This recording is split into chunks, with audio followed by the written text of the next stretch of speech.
Hey everyone, welcome back to channel. In this video, I'll show you the official and 100% safe way to download and install Filmora 15.5 for Windows latest version. No fake sites, no risk, directly from the Wondershare.net website. And if you want more safe software tutorials like this, make sure to subscribe to the channel. Let's get started. Step 1. Open your browser and search Filmora PC download. Click on Filmora Video Editor website.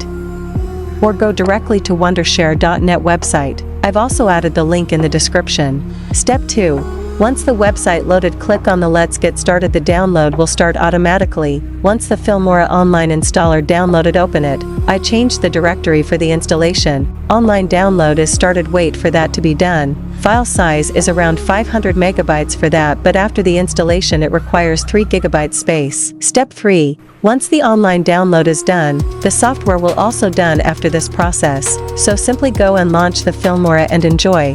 If you want Filmora without watermark, you need to buy it. So here you can purchase it easily. If you don't need to buy it, then you can also use it with watermark without a problem. I also use that with watermark.